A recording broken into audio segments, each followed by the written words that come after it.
Your bed frame just became a projectile. In a crash, everything you built, it's coming at you. Nobody talks about this in van life. I will. 7 questions people never get real answers to. And the last one, that's the one that stops most people from ever starting. Let's get into it. The question came from my Facebook minivan camper group, and it's one I don't see anyone talking about. Bethany asked, if you're in an accident and the van rolls, everything, your bed frame, your shelves, your cabinet, becomes a projectile. What do you do about that?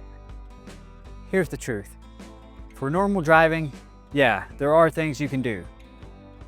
Sticky gel pads, bungee cords, rubber shelf liners, just keeping things from sliding around. And honestly, the biggest one, everything needs a place. If it doesn't, it turns into chaos fast. But in a real crash, wood breaks, stuff moves, it can get dangerous. I'm not going to pretend otherwise. So the real answer is this: stay alert. Pay attention to what you're doing and what everyone else is doing, because no build is going to save you from a bad driver. Awareness matters more than anything you install. Nothing replaces that. Terry asked why everyone puts their bed behind the driver's seat. What's the benefit to that? And honestly, I'm not 100% sure. I've always been a fan of having my bed behind the passenger seat. And in Voyager, it's behind a little of both because it's in a 2-person setup. But in Carol, I had the bed on the passenger side. And the reason? Simple. It's just faster to move between the driver's seat and the back. There's also a privacy reason I had the bed on the passenger side and nobody talks about. If you park on the street with your entry door to the sidewalk, everyone walking by can see straight into your living space anytime you open up. Bed on the passenger side keeps your entry door facing away from foot traffic and nobody's peeping into your home. If your situation is different, adjust accordingly. There's no law to this. This is another insight going into version 2 of the guide. Question 3. Lee said he's feeling overwhelmed by solar. What components do you actually need? Solar feels complicated at first. It doesn't need to be. Start simple. I used a portable power station. It's all in one, no wiring headaches. Before I bought it, I just wrote down everything I needed to power and how many watts it used. That's it. That told me what size I needed. Now, here's where people mess up. They don't leave a buffer. There will be days with no sun, where you're not driving, no charging happening. If you plan for that, you're fine. If you don't, it becomes a problem fast. In my first build, I mounted a 150-watt panel to the roof racks. Best decision I made for power on the van. Voyager doesn't have a roof solar yet, but it's on the list. If you have a great recommendation for an aftermarket roof rack that will clamp and lock on, let me know in the comments, because I'm actively shopping for one right now. Start with the power station, build in a buffer, and then add solar when you're ready. The full power planning worksheet is in the ebook. Link is in the description. If you're building towards this life, subscribe. The Voyager build is coming, and subscribers get notified the moment it drops. Question 4. Someone in the comments asked about accommodating pets in a van build. Now, I don't travel with the dog right now, but this came up in episode 7 too, and the community had a lot to say about it. The ebook has a full chapter on traveling with pets, but the short version, your pet needs a designated space in the build, not an afterthought. Use proper restraints while driving. Temperature control is critical, especially during the summer.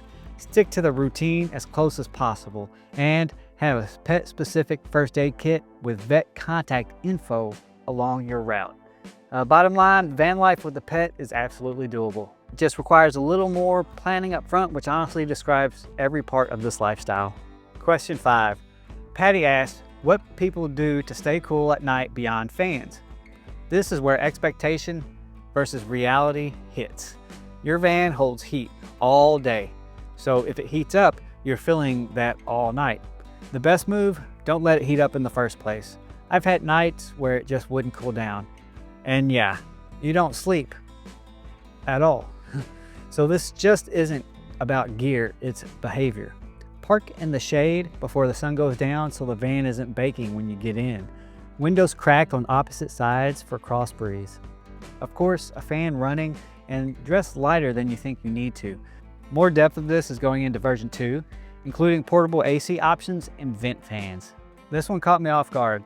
Captain Redneck asked, has anyone ever pulled into a dot weigh station in their van conversion? Is that something van lifers need to worry about? The short answer, non-commercial passenger vehicles, which includes converted minivans, are not required to stop at dot weigh stations. DOT stands for Department of Transportation, in case you were unaware. Those are for commercial vehicles, semis, large trucks, vehicles operating under commercial registration. I've driven through plenty of states and never been pulled in. If you're in a minivan camper, you are not the target.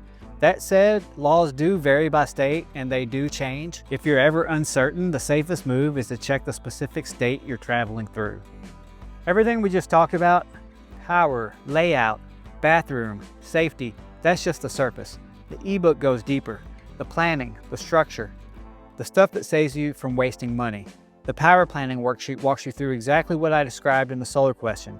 Size, buffer, everything laid out for you. Right now, Roman Home is $19.97. The price is going up when version 2 drops. It goes to $27, and if you buy now, you get the new edition free when it releases. No action needed, it'll come to you. Link is in the description. This one came in with an apology attached like it was too personal to ask. It's not. Mission Fryhigh asked, how do you handle going to the bathroom? No gas station dependency, no truck stops every night, nature calls. Is there a real solution? Nobody wants to ask this, but everybody needs to answer. This is one of the biggest reasons people don't even try van life. So here's the deal. You've got 3 real options and none of them are glamorous, but they work. Option 1 is a 5-gallon bucket with a toilet seat lid. Add paper cat litter and off-brand coffee grounds to control the odor. Garbage bags for the liner, air freshener, and it works. It's not glamorous, but it works. Option 2 is a cassette toilet. More contained, easier to manage long-term, higher upfront cost. Option 3, and this is what I rely on most, is planning your locations. Public restrooms, park facilities, truck stops, and a Planet Fitness Black Card. Right now that runs about $25 a month, plus a $49 annual fee.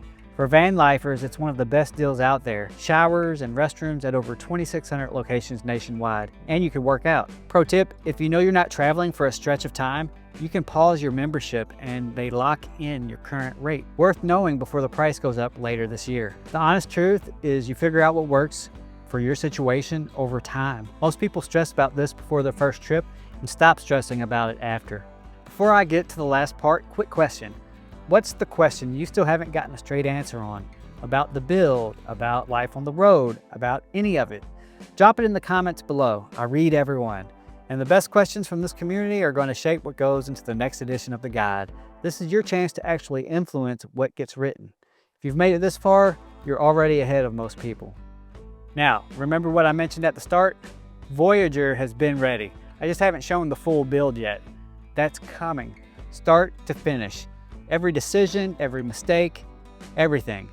Appreciate you being here for all of it. Now go build something. Roll on, Mellow Nomads.